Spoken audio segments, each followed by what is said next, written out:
We just concluded a very fascinating cabinet meeting. It's my second time assembling our cabinet. The first time was 2 months ago, and that was done remote. So it's great to see the entire team all together in person. A lot of new blood, a lot of exciting individuals, and very talented, and as well as some of my more seasoned veterans who are with us. So I'm really pleased with the individuals who are very focused on one thing, and that is delivering results for New Yorkers. And it was my philosophy is to really empower these cabinet leaders to use the power of their agencies to do good for people. It's that simple. It's our philosophy. And any way we can break down barriers and silos that have existed before, I'm encouraging them to have a lot of cross collaboration. So we had some really important conversations as well. We learned from each other. So we talked about not just our immediate recovery from the pandemic, which we'll give you the update on in a couple of minutes, but also just what is the long-term prognosis as we emerge from this pandemic. And I talked about, in our State of the State, this new era for New York. And I wanted to hear from my cabinet members how that mantra, how that philosophy really applies in their own work every single day. So we really start out by addressing something that has always been there, has always been simmering under the surface, and that is inequities in society, racial, ethnic, geographic. And so we've talked about different agencies and their responsibilities, but also through the lens of addressing inequalities. And we talked about, first of all, we heard from Brian Benjamin, our Lieutenant Governor, and he has really seized the opportunity to talk about gun violence and how we can doing so much more to address this issue. He is my representative on our interstate gun task force, gun interdiction task force. We're working for the first time ever with 9 adjoining states and the NYPD as well as the Boston PD to have a strategic approach that addresses the influx of illegal guns coming into our state. So I thank him for that. He also talked about his role in dealing with NYCHA. Again, NYCHA, public housing in New York City, is one of those areas that's sometimes too hot to handle. It's controversial, but that's why I gave it to Lieutenant Governor, because he has a depth of experience and understands the needs of the community. So I wanted to empower him to focus on the issues there as well as having him focus on, as I did as Lieutenant Governor, the Regional Economic Development Councils, which is really where all the action happens. That's where the communities have a chance to define their own destiny and to focus on projects that'll right the wrongs of the past and sometimes connect communities that were divided by infrastructure or a lack of access to waterfront and incubator space and downtown breweries and all the exciting things that can happen in vital downtown. So I want to thank him for working on that as well. But then we also listened to our other leaders, and I raised the question about, as we're coming through the pandemic and the inequities are still so prevalent, how do we address them? I mean, not just talking about them, but how do we get our arms around it and actually do something? So someone whose counsel I've relied on from the very beginning since she ascended to become our Commissioner of Health, Dr. Mary Bassett, spoke about how we have to talk about how we can eradicate those inequities by quantifying them and addressing them with a very strategic approach to that as well. So we talked about that. Also, Adrian Harris, an individual who's really stepped up as our Superintendent of Financial Services, talking about areas where we can even address something like a freeze to have on check cashing fees that were automatically expected to increase, and because of steps that she's taking in a thoughtful way, realizing this is not the time to increase fees on people. They're dealing with the coming through a pandemic, but also inflation is sucking up so much of our income these days. So she's just putting a whole different approach on what she does and bringing more transparency to the work of the Financial Services Department. And Dr. Anne Marie Sullivan, who literally has gone down to see individuals who are homeless in our communities, has talking about a different approach to addressing their very real needs and how we can help them get the services that they need to have through a whole spectrum of opportunities, but also the fact that 40 to 50% of all New Yorkers have had some impact from the pandemic on their own mental health, and particularly for our children. So she's done a lot of on that front. We also talked about bringing on our other partners here, our other cabinet members, how we prepare for the workforce of tomorrow in light of what we just came through with the pandemic.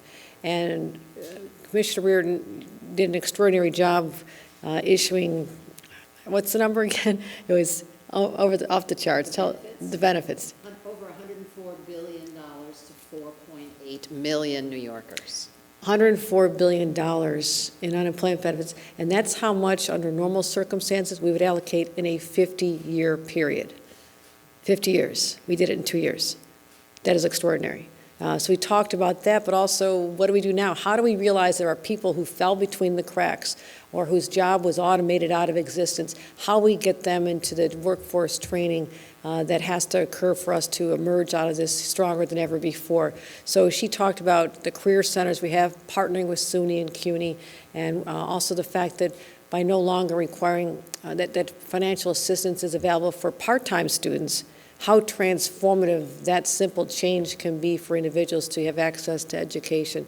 Hope Knight, our president and CEO of Empire State Development Corporation, she talked about how we build up our pipeline to talent, because when we're recruiting businesses to come to our state, and I spend a lot of my time doing just that, the first question is, tell me about the talent pool. Tell me where I'm going to get the workers with the skills I need. So we're really taking a different approach, integrating Department of Labor's talents with Empire State Development, because they know, even before the deal is signed, what businesses would come here if they had the right talent, and how we can address those needs in a preemptive way, a proactive way. So she spoke about that.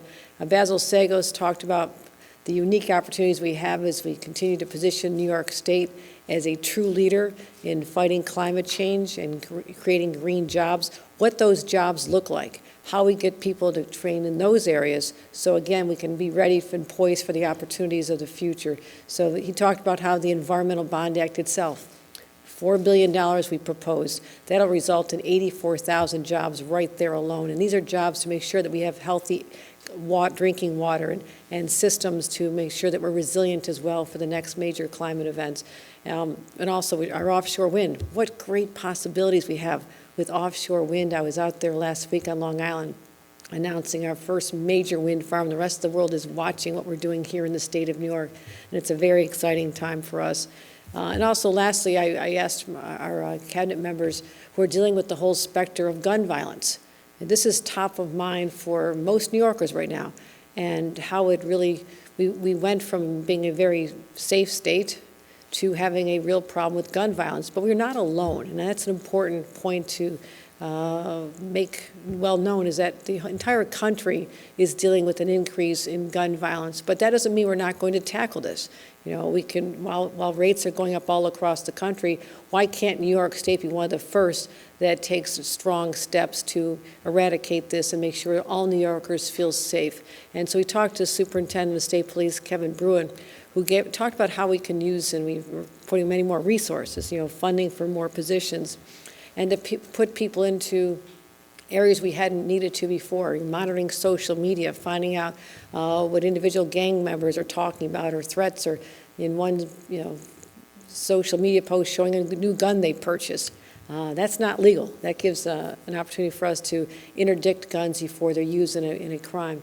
Also, Rosanna Rosado, our former Secretary of State, now our Commissioner of the Department of Criminal Justice Services, talked about how we have to, within that system, have implicit bias training for people to realize how they're approaching their responsibilities as part of our criminal justice system, and how we can take steps to increase fairness in everything we do. So I wanted to make sure we had her voice in this conversation as well. And then Jano Lieber, who is often, I talk about, we see him with shovels and plans and all sorts of new ideas on how we're going to expand our subway services, but he also is responsible for making sure people feel safe on the subways. We're seeing very good metrics right now. We're almost back to pre-Omicron numbers, which is great. Before Omicron, we were at about 60% of our normal activity on the trains and subways. Then we dropped significantly when Omicron hit us hard, but now we're almost back to where we had been pre-Omicron, and eventually we'll get to the old pre-pandemic levels, so we're very excited about that. But what else are we seeing in the subways? This is a place where there have been heinous acts of crime, and that the homeless have been finding that that's where they're congregating and living, and that's not a place that they need to be. They should be. They need to get services. They need direct interventions. So we talked about how we're going to have teams. We announced this with with Mayor Adams last month, and we had to put out RFPs and get the people hired and get them out there. And we'll be out there very shortly talking about exactly what they're doing and their responsibility to make sure that anyone who takes the subway feels very safe and secure. These are all elements toward our comeback. Getting people back to their jobs, making people feel safe in the streets, feeling safe in our public transportation, and making sure that there are jobs for them to come to. So this is a very thoughtful conversation. I'm proud of everybody, and it's a dynamic team. These are the most dedicated public servants ever congregated in one administration, and we worked very hard to make sure that we had diversity and representation from all voices, all walks of life, and all racial and ethnic communities, and I'm proud of that. And I was very proud to see all of them in person for the first time as their governor. So before we take questions, I do want to talk for a couple minutes about where we are with COVID, since we're making great progress. How about this? We are at pre-surge levels. Our average cases are now, average case indicators are now at pre-surge levels, the lowest since October 25th. You saw our spike January 7th with 90,132 cases. That is a 97% drop just since January 7th. This is only February. I mean, that is an amazing drop. I don't think we could have foreseen that. We prayed for it. We hoped it would happen, and it actually did happen. So to everybody who followed our guidelines, the businesses who complied with what we asked them to do, the people who got vaccinated and got boosted, and the people who wore their mask when the numbers were that dangerously high, we now have the lowest case rate of any major state, any large state in America. So that's something that didn't happen because we wanted to. That was as a direct result of strategic policies that we've been announcing throughout the fall and continuing with our winter surge plans. So we're also #1 in large states in terms of testing. We're proud of that, and we're continuing to distribute over 34 million test kits already out there, and we're going to have 92 million in the hands of our New Yorkers in the next few weeks. So 7-day average is down, our positivity rate 3.27, and our peak was at 23%. Hospitalizations, look at that, 72% drop in hospitalizations over the last month. That is such a relief for all the healthcare workers who've just been working so hard, showing up day after day, absolutely exhausted. I could see it in their eyes, and they still showed up. And so we're still so proud of everything they've done for nearly 2 years now. But this is also good news for all of them and for the people. Despite the fact that we're seeing decrease in hospitalization, we still lost 66 New Yorkers yesterday, and we look forward to the day when that is a 0 in front of that indicator. That'll mean we've really come out of this. So major progress here. I just want everybody to see that hospitalizations are down, not just statewide, but across all regions. You saw a little while ago, we saw the decrease in the major areas like in downstate, but upstate was still trending upwards when it came to hospitalizations, and now every part of our state, all 10 regions are finally going down, and new COVID admissions are down as well. So making great progress. You can see what we're doing here. Western New York down 21%, North Country down 27%. Our hospitalizations are declining. Also, we had a number of hospitals who were on our executive order list. These are people, entities who had to suspend their elective surgeries because they didn't have enough capacity. Remember, we talked about any hospital that falls below 10%, we need to make sure that they are ready to be able to take any influx of patients. And we did see a huge influx of patients just in the short time from the end of November to the end of December. And part of our preparation was to say, suspend elective surgeries, make sure you have the capacity to handle it, and that's exactly what happened. So now we went from 23 recently to having only 5, and they're all concentrated in the Finger Lakes. We're working closely with those hospital systems. Vaccinations. We're making progress. Our 5 to 11-year-olds have gone up dramatically. We can do better, but look at that. That is a great trend, nice trend line there. And we are #1. Again, I love looking at New York State being #1 among large states in several metrics. One is with the total population with at least 1 dose. We are #1 among large states with the age 18 up and up fully vaccinated, as well as 12 to 17 fully vaccinated. So we're excited about this. These are good numbers. We're heading into the midwinter break for students, and we've already sent out over 5 million test kits for the students. So parents know that when their kids come home for that break, they have a test kit, test them the Monday before they head back to school, make sure they're negative, test again in a couple days, and then, as I mentioned, we'd be having to take a look at that Friday, March 4th, on what the numbers are, looking at all the variables I've already outlined, so we're really excited about that. We're also continuing to focus on vaccinations for kids with 29 new pop-up sites, adding up to over 222 pop-up vaccination sites. So also making sure that we have treatments available to us. I was just on a White House call a couple hours ago and talking about how we're going to be very aggressive in the distribution of this at the federal level, but certainly when the federal supply is allocated, that we're very early in line in terms of getting these doses of antiviral and monoclonal antibody treatments, making sure that if someone does get sick, that they contact their healthcare provider, particularly if they're over 65, that they're a little more vulnerable. We want to make sure they are safe. So that is the good news. New Yorkers, you have a dynamic, incredible cabinet, which we just heard from. We also have some very, very promising numbers on COVID, so we are in a good place today. Karen? I wanted to ask you about the Democratic convention that's coming up a little later this week. You seem to be in a good position. You're far ahead of your challengers. Wondering if you feel like there's things you need to do, or you're going to relax, enjoy the ride, what your thoughts are going in. Karen, I'm a Buffalo Bills fan. I always have an underdog mentality, okay? Because you never know if there's going to be 13 seconds when you wish something else had happened. So that's my approach to life. That is my approach to all 13 elections I've been in. I run like an underdog until it's over. So I will continue focusing on delivering our message to New Yorkers, how we're fighting for them, how we have strong policies that result in social justice initiatives, which are important, but also help people get jobs, help them get through this pandemic. So we have a lot of priorities. So we're going to continue speaking to New Yorkers. That is basically the strategy. Continue speaking to New Yorkers and let them know what our administration has been accomplishing. Dan? Governor, a few weeks ago, a wage board recommended that farm workers now earn overtime at 40 hours instead of 60 hours over the next 10 years to phase in. I'm wondering if you're going to accept that recommendation, and the Commissioner Labor's here too, if you want to answer as well. We still have time to have that under consideration. Again, the way I operate, I solicit opinions. I want to hear from a lot of voices.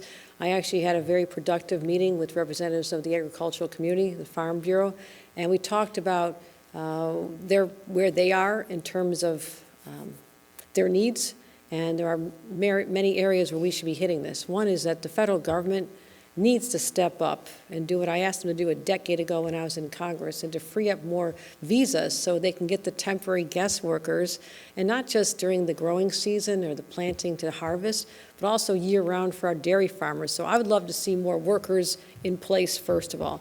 But with respect to the specific question, we are looking at it closely, but we are also looking at a way, if this is going to be the case, it'd be a long rollout, plenty of time for people to adapt to it, but also understand that this is something, agriculture, this is an essential industry for us. I mean, we talk about the essential workers.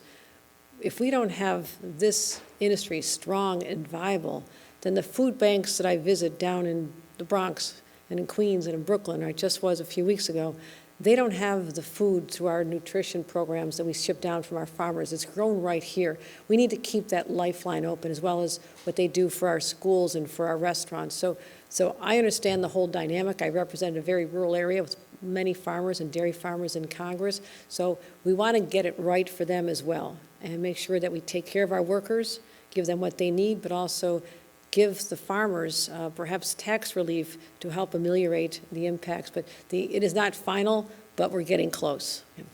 Yes? You have received more money from limited liability companies than any other 2022 candidate. In over 130 of these cases, your campaign did not record the LLC's owners in violation of a 2019 state law. Your campaign declined to comment when asked about this by New York Focus and the city. Why is your campaign not reporting this, and how does this comport with your vow to make Albany more transparent and ethical? Well, we certainly are continuing to follow the law, and the law requires these individuals to provide us with the information. So this is something that we are focusing on, trying to get all that data collected from the LLCs. They need to provide this information to us, and we'll continue to follow the letter of the law, make sure that every bit of information that is required to be reported is reported.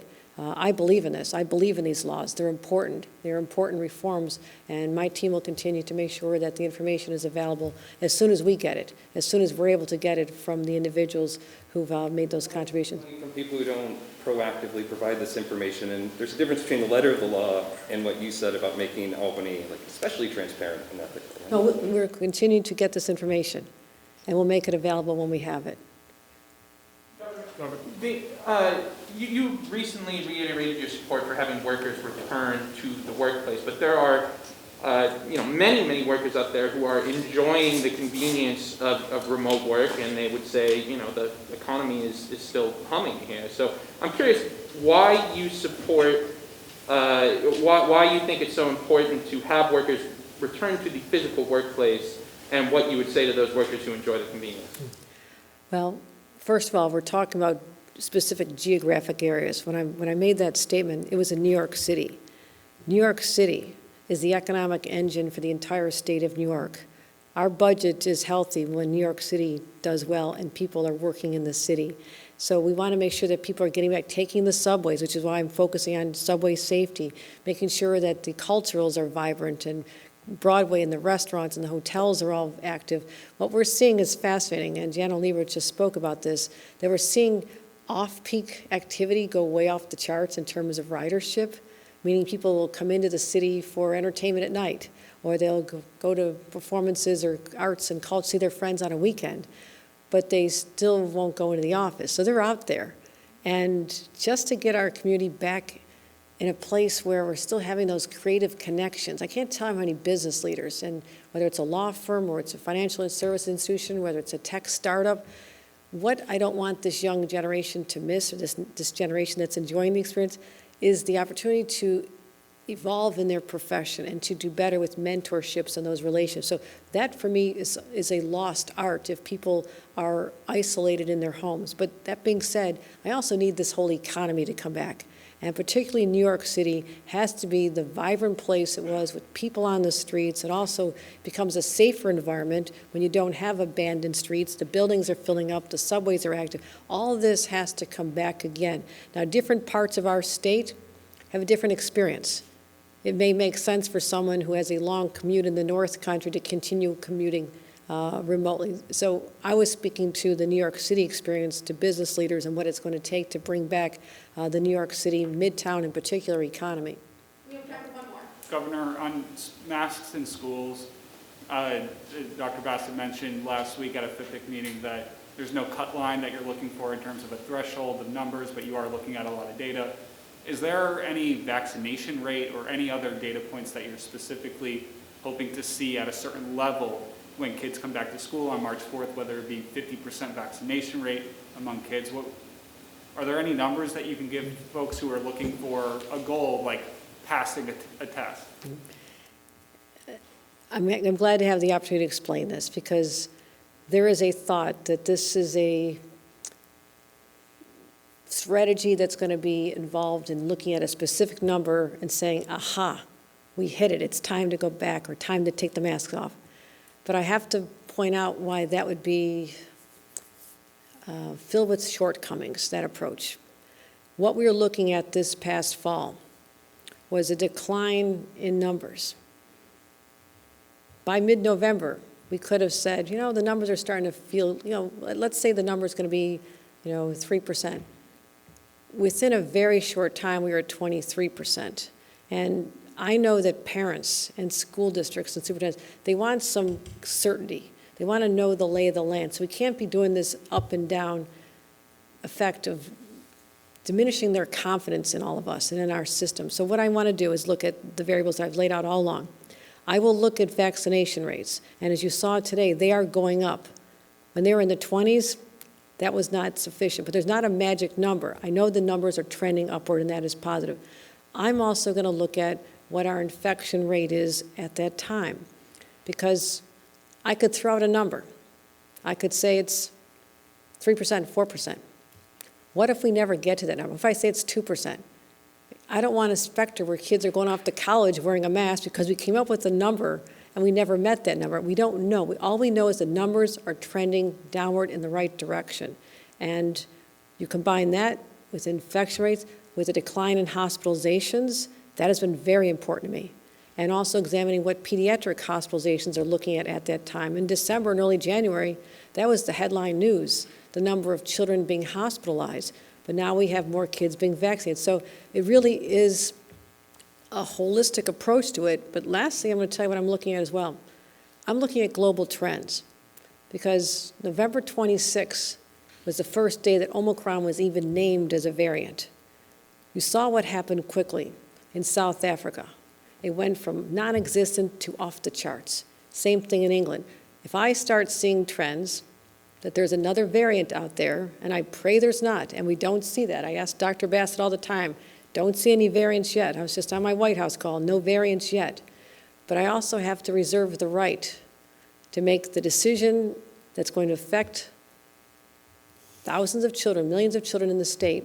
I have to base it on the most current information. That'll literally be the days before we do it. So for me to telegraph now, or even I've been asked for months to give the numbers, and I think everyone sees now, in hindsight, we would have been so wrong. If we had said back in November, let's take them off, we're fine now. We were not fine. This was still an ongoing, dangerous pandemic. So I feel confident with the trends we're seeing, what we're experiencing, the knowledge base we've amassing, the experts we're talking to, that by that date we'll have a good snapshot. Are the numbers continue to decline? Is the rest of the world stabilized? Do we have enough hospital capacity, and what's the infection rate in the area? I believe that that'll give us the best indicator at that moment. Is that the time to lift them? I know everybody wants an answer. They want it nice and clean, and they want to say, we're going to hit that, but it's a combination of factors, and I can't ignore that. All right, thank you, everybody.